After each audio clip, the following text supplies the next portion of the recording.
Então, a generosidade que gera vida. Gênesis 18, 1 a 15 e depois 21, 1 a 7. O Senhor lhe apareceu no carvalho de Mambré, quando ele estava sentado na entrada da tenda, no maior calor do dia. Tendo levantado os olhos, eis que viu 3 homens de pé, perto dele. Logo que os viu, correu à entrada da tenda ao seu encontro e se prostrou por terra. E disse: Meu Senhor, eu te peço, se encontrei graça aos teus olhos, não passes junto de teus servos sem te deteres.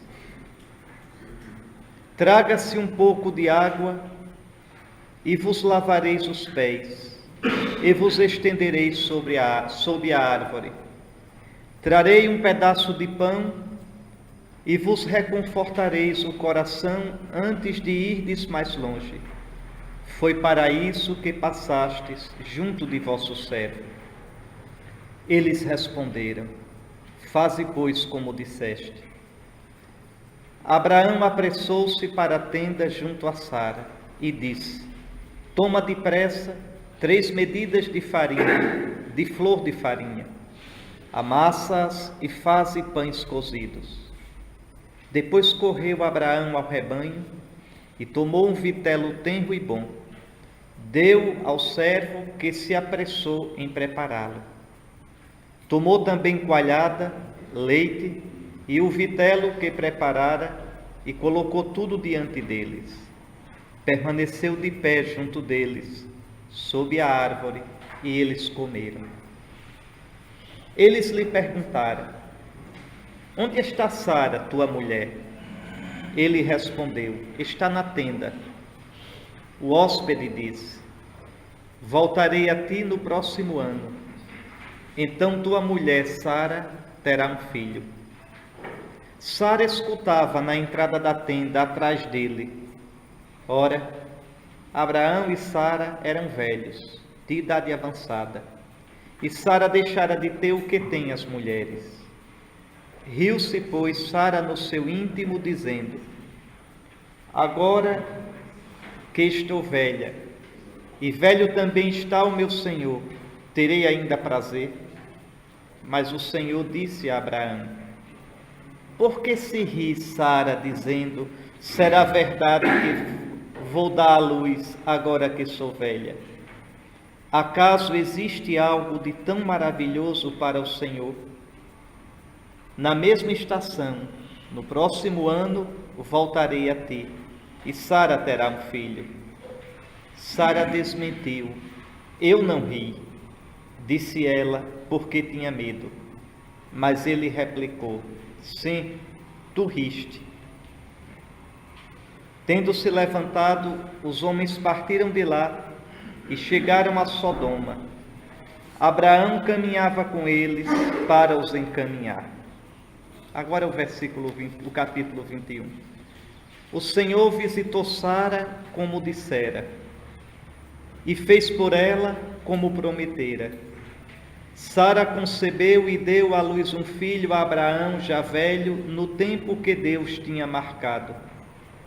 Ao filho que lhe nasceu, gerado por Sara, Abraão deu o nome de Isaque. Abraão circuncidou seu filho Isaque quando ele completou 8 dias, como Deus lhe ordenara. Abraão tinha 100 anos quando lhe nasceu seu filho Isaque. E disse Sara: Deus me deu motivo de riso. Todos os que o souberem rirão comigo. Ela disse também: Quem teria dito a Abraão que Sara amamentaria filhos? Pois lhe dei um filho na sua velhice. O amor fraterno permanece. Não vos esqueçais da hospitalidade, porque graças a ela, alguns sem saber acolheram anjos. Hebreus 3, 1 e seguinte. Estamos aqui diante de uma das perícopes mais misteriosas e mais doces do itinerário do pai Abraão. Para grande parte da tradição cristã, os três aos quais Abraão se dirige como sendo um só, é o próprio Deus uno e trino que visita ao nosso patriarca. Vocês sabem disso, os padres da igreja, os primeiros cristãos e os padres da igreja, que são intérpretes excelentes da fé da igreja, eles partem de uma convicção: o centro da Escritura é Cristo. A Escritura tem um autor só, Deus. Os autores secundários são o que menos interessa. O autor da Escritura é Deus, e Deus só tem uma palavra: Cristo. Deus não tem muita coisa para dizer. São João da Cruz explica isso de modo maravilhoso. Então, tudo que o Pai tinha que falar, falou de uma vez: é Cristo. Aquela palavra que Moisés ouviu no Sinai é Cristo. As palavras dos profetas, todas aquelas palavras falam de Cristo, são Cristo.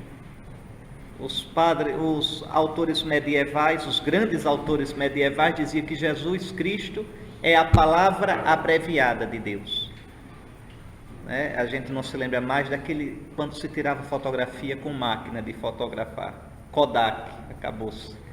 Lembre um filme, você pegava o novelo do filme e você desenrolava. Cristo é aquele novelo. Ali está tudo. Em Cristo está tudo. A Escritura é somente, do Gênesis ao Apocalipse, desenrolar Cristo. Essa era uma convicção central dos cristãos, dos padres da igreja. Por isso a desgraça dessas seitas que leem a Escritura sem ter uma chave hermenêutica. A chave é Cristo. Depois, outra coisa que, atenção, a Escritura foi inspirada pelo Espírito de Cristo. Não basta dizer que é o Espírito Santo, tem que entender, não existe outro Espírito Santo que não o Espírito de Cristo. Observe o credo, o niceno-constantinopolitano. Depois da profissão de fé em Jesus, vem a profissão de fé no Espírito Santo. Creio no Espírito Santo, Senhor que dá vida, que procede do Pai e do Filho, com o Pai e o Filho é adorado e glorificado. Ele, o Espírito de Cristo, que falou pelos profetas. Mas a Escritura diz isso várias vezes. A Escritura diz que o Espírito de Cristo agia nos profetas e por isso eles profetizaram sobre os sofrimentos de Jesus. A carta de São Pedro diz isso e São Paulo volta a isso várias vezes. Atenção, é o Espírito de Cristo. Aqui me permitam só recordar uma coisa, que a gente não, para a gente voltar para aqui, para essa questão do nosso texto. Imagine que essa mesa é a história, é o tempo, aqui o começo, aqui o fim. Imagine há 2000 anos, eu vou colocar aqui no centro, mas podia colocar em qualquer lugar da mesa. O Verbo se fez carne, viveu os dias da sua carne entre nós, morreu, provavelmente numa sexta-feira, 7 de abril do ano 30. Veja, o Senhor morrendo, sai do mundo. Quando é que Jesus sai do tempo? O homem Jesus de Nazaré, Deus feito homem. Naquelas 3 horas da tarde da sexta-feira santa. Saiu do tempo. Do nosso tempo. Entrou na morte. Muito bem. Na madrugada do primeiro dia da semana, o Pai derrama sobre ele a plenitude do Espírito. Isso a gente perdeu, os cristãos perderam isso de vista. E perdendo isso, perde o centro, o miolo da nossa fé. Deixa de entender o mistério pascal. Veja, o Pai faz uma coisa no domingo de madrugada que não pode fazer de novo. Olha o verbo que eu estou usando, o verbo poder, não pode fazer novamente. É a maior obra do Pai, não existe outra igual, nunca existiu, nem pode existir. Nem pode existir. Naquela madrugada, o Pai derrama todo o Espírito Santo, todo, sobre a natureza humana, corpo e alma humanos do Filho Jesus. A tal ponto que São Paulo vai dizer, no capítulo 2 da carta aos Colossenses, nele, agora ressuscitado, habita corporalmente a plenitude da divindade. Quem diviniza é o Espírito. Os padres da igreja insistem nisso. Né? Os padres da igreja têm dois conceitos, teoses e teopóieses. Deificação e divinização. Quando os padres da igreja quiseram explicar e provar que o Espírito Santo é Deus, qual era o argumento? Ele é Deus porque diviniza. Ele é santo porque santifica. Se ele santifica, ou seja, se ele diviniza, porque só Deus é santo, ele é Deus. Ele é Deus, Senhor e vivificador. Senhor que dá a vida divina. Pois bem, no homem Jesus, veja, o Pai ressuscita o Filho, divinizando a natureza humana de Jesus. Atenção, quem diviniza a natureza humana de Jesus não é o Filho. Isso é uma pobreza da nossa teologia ocidental. É uma pobreza muito grande. Quem diviniza a natureza humana de Jesus é o Pai derramando nela o Espírito Santo, a tal ponto que em Antioquia da Psídia, num sábado, na primeira viagem apostólica, São Paulo pregando, o que ele diz aos judeus? Deus, ao ressuscitar Jesus dentre os mortos, cumpriu o que está escrito no Salmo 2. Tu és o meu filho, eu hoje te gerei. É surpreendente essa citação do Salmo. Essa citação a liturgia faz no introito da missa da meia-noite, da missa da noite do Natal. O Senhor me disse, tu és o meu filho, eu hoje te gerei. Mas a igreja primeiro aplicou esse texto à ressurreição. Não foi ao Natal, que nem estava na perspectiva da igreja da época dos apóstolos. Como o Pai gerou o Filho na Páscoa? Veja, atenção, Jesus é uma pessoa divina, mas numa natureza humana. Jesus tinha um corpo, tem ainda, né? Um corpo e uma alma humana iguais ao nosso. Jesus buscou a vontade de Deus, do Pai. Jesus teve suas crises como homem, porque tinha uma psicologia humana, não crise moral, mas crise buscando a vontade do Pai, vendo as portas se fecharem. Ó geração infiel, até quando vos suportarei? Até quando estarei entre vós? A carta aos Hebreus diz que ele, muitas vezes, nos dias da sua vida terrestre, com grande clamor e lágrimas, apresentou pedidos e súplicas àquele que o podia salvar da morte. E apesar de ser o filho, aprendeu a obedecer, rezando. Aprendeu a obedecer, confrontando a sua vida com a vontade do Pai. Por exemplo, a gente rezar os salmos, Ave Maria, se a gente rezar os salmos, lembrando que Cristo rezou esses salmos, que Cristo foi formatado por esses salmos, meu Deus do céu, rezar os salmos cristologicamente é entrar nos sentimentos de Cristo, é participar dos sentimentos de Cristo, é deixar que o Espírito de Cristo, não é nem a gente, é deixar que o Espírito de Cristo realize o preceito do apóstolo: tende em vós os mesmos sentimentos do Cristo Jesus. Veja, é por isso que no fim de cada salmo a gente reza o Glória ao Pai. Porque a gente reza cristamente, trinitariamente. A gente reza em Cristo. Santo Agostinho explica isso. Depois o Papa Pio X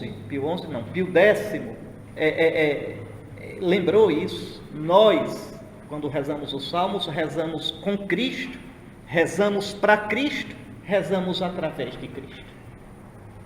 Cristo reza em nós. Então, vamos lá, onde era que eu estava?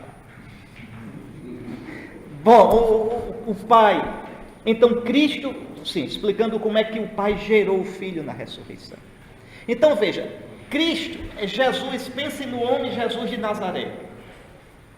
O homem Jesus de Nazaré. Porque no Evangelho o que aparece é a pessoa divina numa natureza humana.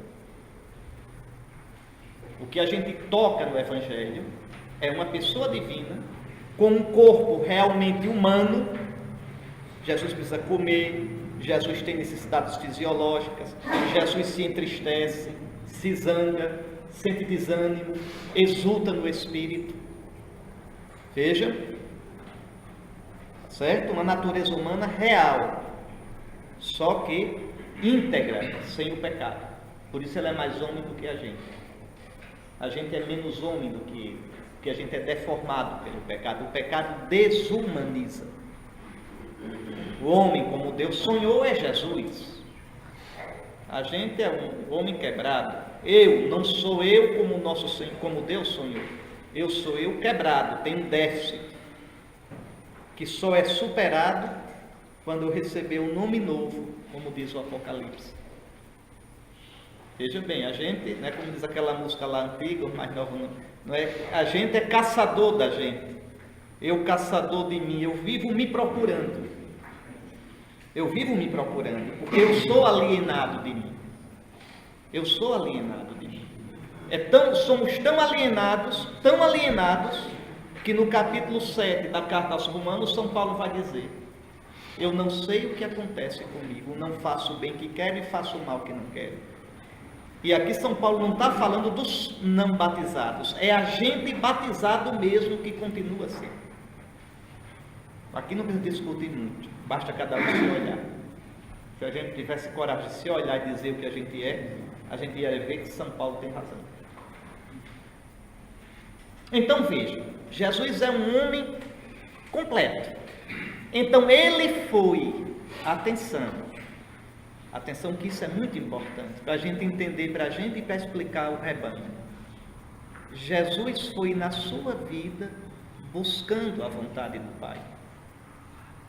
Jesus foi na sua vida aprendendo a conhecer o Pai. São Lucas diz, capítulo 2, crescia em estatura, crescia em sabedoria e crescia em graça. Graça, relação com o Pai. Crescer quer dizer que antes eu tinha menos, agora tenho mais. Que eu evoluí, que eu amadureci. Jesus fez esse caminho, sim. Ele não brincou de ser Deus, de ser homem. A encarnação é um fato real. Deus humanizou-se. Você pode perguntar como Jesus pode crescer no conhecimento do Pai. Como homem, na natureza humana. Quem está crescendo? O Filho eterno, Deus. Como homem. Na sensibilidade humana, na inteligência humana, na vontade humana, na liberdade humana, na experiência humana. Repito, Jesus do Evangelho é a pessoa divina que aparece na natureza humana. E a natureza divina? Ele tem, mas está no estado quenótico. Não aparece. Não aparece. São Paulo vai dizer, usando o hino da carta, o hino da igreja antiga, ele não usa, entre aspas, ele não usa essa natureza divina. Ah, não usa porque não quer? Não, porque não quer não, porque não pode. Por que não pode? Porque livremente se esvaziou. Livremente, ao entrar no mundo, ele disse: eu venho, ó Pai, para fazer a tua vontade. Tu me deste um corpo. Tu me fizeste homem, eu aceito, vim para essa bagunça. E nessa bagunça, agora que eu sou pobre, nessa bagunça, agora que eu sou servo, eu só posso sair dela atravessando a morte. Veja o negócio.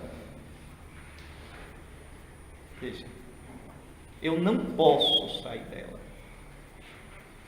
Eu não posso. Eu me fiz pobre. Eu me fiz servo. Eu não vim brincar de ser homem. Não, eu vou aqui fazer de conta, mas não, tem uma saída de emergência que eu posso usar a qualquer hora e deixar vocês sozinhos. Não. Ele foi solidário conosco. Ele sabe o que é ser humano. Ele sabe a bagunça que é isso aqui. Ele sabe o que tem no nosso coração. O que é que a gente diz? O que é que o Apocalipse diz? O Cordeiro é digno de receber a honra, o louvor, porque ele morreu por nós, porque ele suou aqui. Por isso ele é nosso Senhor. Ele conquistou com amor. Conquistou se fazendo um de nós. O senhorio de Cristo não vem de cima para baixo. Não. Primeiro ele desceu até o mais baixo. Está lá na carta aos Filipenses 2, 5 e seguintes. Por isso o Pai o exaltou. Veja. É por isso que o Pai me ama o homem Jesus, porque eu dou a minha vida para depois retomá-la. Eu entrego a minha vida. Então vamos lá, Jesus foi se esvaziando. A vida todinha de Jesus foi uma vida de esvaziamento de si. Para que se esvaziar da gente? Para que Deus nos preencha, para que Deus reine em nós. O reino acontece em nós.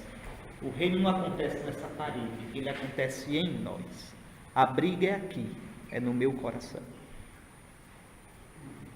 Então, como homem, Jesus é um homem sadio. Jesus tem uma psicologia sadia. Jesus queria morrer? Não, porque ele não é doente.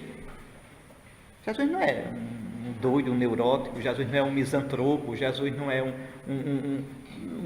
não é. Jesus é um homem de bem com a vida. Jesus sabe apreciar as aves do céu, os lírios dos campos. É gentil com as crianças. É delicado com as mulheres. É sensível às coisas. Você vê que é um homem psicologicamente sadio. Sadio, não é um esquisitão, um doidão. Não. É um homem equilibrado, de bem com a vida. Um homem de bem com a vida. Não queria morrer. A morte para ele é um custo. Pois bem, Jesus vai se esvaziando de si. Jesus vai obedecendo ao Pai. Jesus vai deixando que Deus seja Deus na sua vida. Agora, atenção para isso aqui. E isso aqui os místicos explicam maravilhosamente, sobretudo São João da Cruz. Deixa eu fazer aqui uma nota rápida sobre São João da Cruz para vocês entenderem. No nosso caminho com Deus, São João da Cruz usa a expressão noite. Noite. Noite é o quê? Eu me esvaziar de mim para deixar Deus ser Deus em mim. Ou seja, para que o reino aconteça. A gente está aqui no miolo do Evangelho. Miolo. Para que o reino aconteça. O reino que o Senhor trouxe com a sua encarnação, morte e ressurreição, aconteça em mim. Porque o problema é que eu estou no meu coração bem sentado, eu sou rei. A vida é minha, eu faço como eu quero. É a minha lógica, são os meus tempos, os meus modos, a minha felicidade, eu tenho o direito de ser feliz. Eu sou rei. Na minha vida quem manda sou eu. Mas assim o reino não entra em mim. E se o reino não entra em mim, eu não entro no reino. Se o reino não entrar em mim, eu não entro no reino. Eu me excluo do reino. O reino não é uma coisa exterior. Veja. Então, Jesus vai se esvaziando de si. Vai aprendendo, Jesus vai descobrindo a vontade do Pai. Como é que Jesus vai descobrindo a vontade do Pai? Como a gente descobre? Rezando, escutando as Escrituras, à luz das Escrituras, vendo os sinais dos tempos. Ele vai descobrindo. Ele vai crescendo em sabedoria e vai dizendo sim. Custa para danar. Custa. Por que é que vocês acham que Jesus passava noites em oração? Era por divertimento? Não. Os padres da igreja diziam, é para nos ensinar a rezar. Também não. Não é só para isso, para nos ensinar a rezar. É porque precisava. Precisava ajustar a sua vontade humana, que é real, à vontade do Pai. A ponto de estar pronto para dizer no horto, não se faça a minha vontade, mas a tua. Duvido a gente dizer isso, se a gente durante a vida não se preparou, não rezou, não buscou a vontade de Deus, não brigou com Deus feito Jacó, não chorou diante de Deus, às vezes com raiva, às vezes de amor. Sem isso, na hora H a gente foge. A gente não está preparado.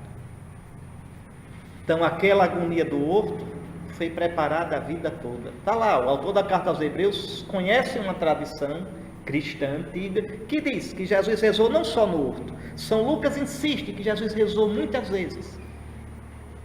E o autor da carta aos Hebreus, de modo impressionante, ele não inventaria isso. É a coisa mais doida do mundo, você crendo que Jesus é Deus. O autor da carta aos Hebreus começa afirmando a divindade de Jesus. Ele é superior aos anjos, ele é o Filho, ele é o esplendor da glória de Deus. Veja, no capítulo 1 diz isso, e no capítulo 5 diz, ele, nos dias de sua vida terrestre, com grande clamor e súplicas, com grande clamor e lágrimas, ofereceu preces e súplicas àquele que o podia salvar da morte. E embora fosse o Filho, aprendeu a obedecer no sofrimento. E só assim se tornou causa de salvação para nós, que entramos na sua vontade.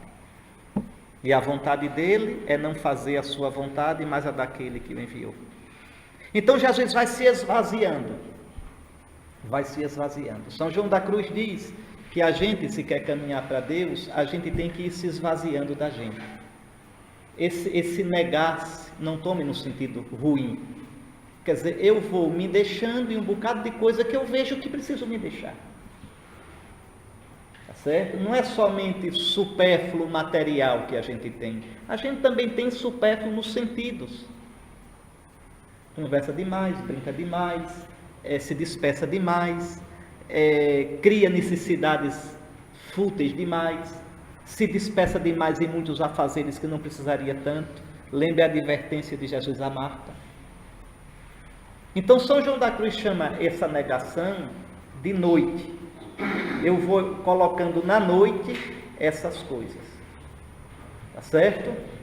Mas veja, isso sou eu quem vai fazendo. Por vontade minha, por generosidade minha. Então São João da Cruz chama isso, estou dizendo isso para chegar em Jesus, viu? São João da Cruz chama isso de noite ativa. Por que ativa?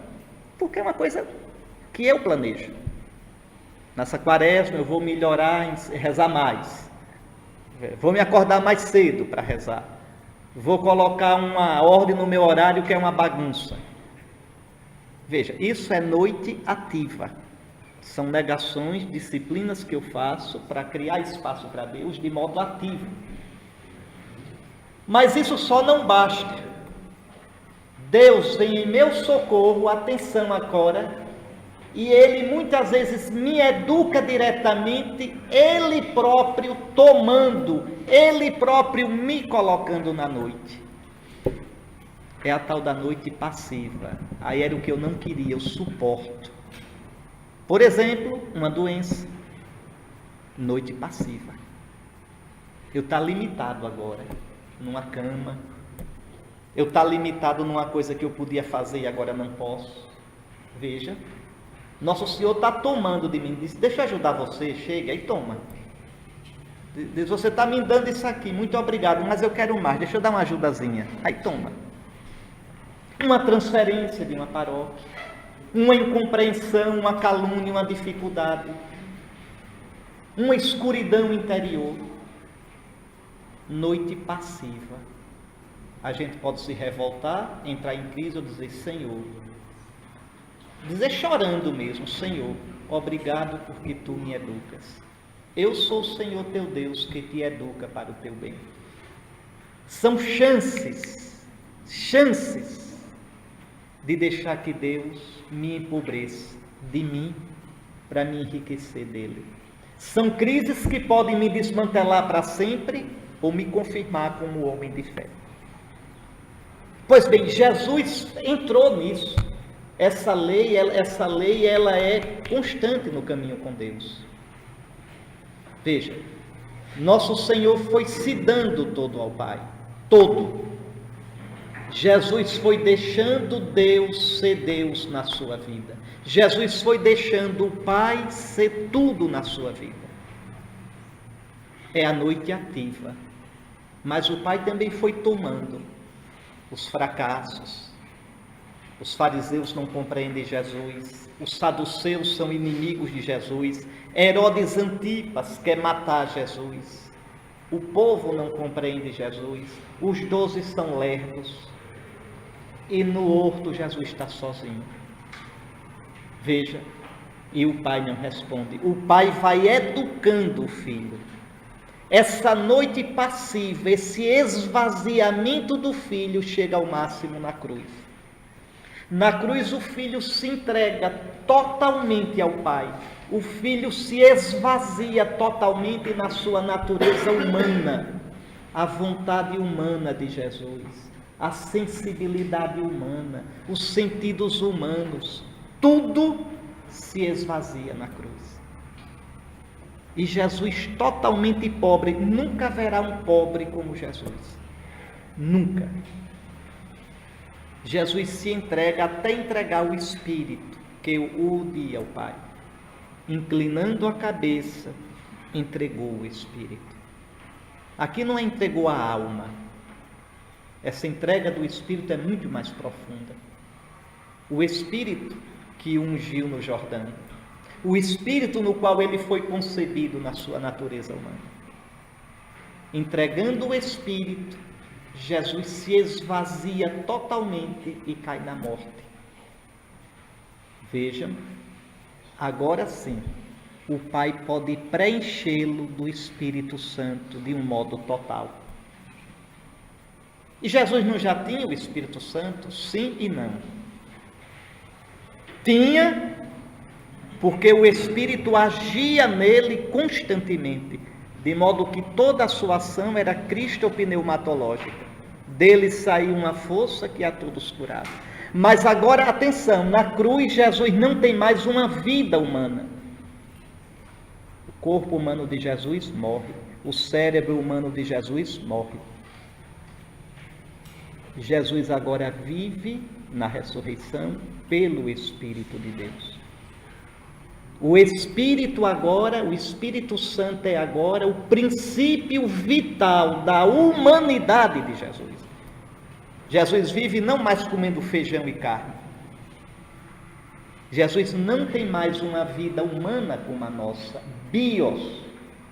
A vida que Jesus tem agora é pneumática, é zoé, é a vida plena. O corpo humano de Jesus não tem mais essa vida, tem uma vida divina. O Senhor é Espírito, o Senhor é o Espírito. Por isso ele se torna agora doador do Espírito. A melhor imagem de Cristo ressuscitado seria a gente olhar o sol. O ressuscitado agora é isso. A gente não vai encontrar no céu Jesus desse jeito. Não dá nem para a gente saber como é que a gente vai encontrá-lo. Veja como o Apocalipse procura descrevê-lo. É de um jeito que a gente não pode imaginar. O Senhor agora, a humanidade de Jesus é totalmente transfigurada. Jesus entrou, o homem, atenção, o homem, um corpo humano, uma alma humana, entrou onde Deus está, entrou na Trindade. Não é no céu dos santos, dos anjos, é nos céus, é na vida de Deus, subiu aos céus, onde está o Pai, Pai nosso que estais nos céus. que a vossa vontade seja feita na terra como no céu. Nos anjos, nos santos, o céu. Mas vós, ó Pai, estáis nos céus, onde não há tempo, onde tudo é eterno, de onde o tempo nasce. Isso é para explicar esse negócio. Deixa eu fechar aqui agora. Então veja, com a ressurreição, Jesus, que morreu provavelmente no 7 de abril, sexta-feira do ano 30, no primeiro dia da semana, o Pai derrama o Espírito sobre Jesus, a plenitude do Espírito. Veja, e Jesus, na sua humanidade, é elevado aos céus, onde não há mais tempo. Veja, e é de lá, da eternidade, aí está a Páscoa, a Ascensão e Pentecostes, que são uma coisa só. A gente comemora no tempo separado, mas é um mistério só. Agora, à direita do Pai, quer dizer, nos céus, veja, o ressuscitado enche de Espírito Santo, olha agora, todos os tempos. Todos os tempos. Então, aqui dá um nó na nossa cabeça. Porque na nossa perspectiva, tudo vai no tempo e no espaço. Veja, lembre de Kant, as categorias de conhecimento de Kant. Então, a gente não tem nenhuma experiência fora do tempo e do espaço. Veja, mas aqui, olha o nó na cabeça. O Senhor, na sua ressurreição, ascensão, é elevado onde não há mais tempo, na eternidade de Deus. E aqui, ele derrama o seu Espírito sobre toda a criação. Então, o Antigo Testamento é o Espírito de Cristo que dirige o Antigo Testamento, que fecunda o Antigo Testamento. A Escritura diz isso. A Escritura diz isso. Os padres da igreja sabiam disso. Os padres da igreja sabem disso, sobretudo os padres gregos, orientais, que são atentos à pneumatologia. Os latinos são fraquinhos em pneumatologia, todos. Agostinho, Ambrósio, Gregório, são grandes padres, mas são anêmicos de pneumatologia. É uma pneumatologia pobre. Mas um Basílio Magno, um Gregório, um João Crisóstomo, um Cirilo de Alexandria, Cirilo de Jerusalém, esses homens tinham uma pneumatologia. Irineu de Leão. Então, vejam, toda a Escritura dá testemunho de Cristo. Então, quando os padres dizem, voltando para o nosso texto, isso tudinho para chegar aqui, quando os santos padres interpretam, veem a Trindade aqui nessa cena, que um judeu jamais imaginaria a Trindade, e que um exegeta, pegando um método histórico crítico, vai dizer tranquilamente, não, isso aqui é uma etiologia, ou isso aqui é porque são duas tradições diferentes. Bom, seja como for. Isso é interessante saber, mas não é definitivo. Definitivo é saber, é que na luz do Espírito de Cristo, no plano de Deus, o sentido pleno do texto, tem aqui os rastros da Trindade Santa. Deus visita nosso pai Abraão. Pronto. Esse arrudeio todinho para dizer essa besteira. Tá certo? Mas para vocês verem que tem base, que não é uma leitura infantil da Escritura, bobinha. Não, é levar a profundidade até realmente o extremo. Tá certo? Me desculpe o arrudeio tão grande para chegar aqui.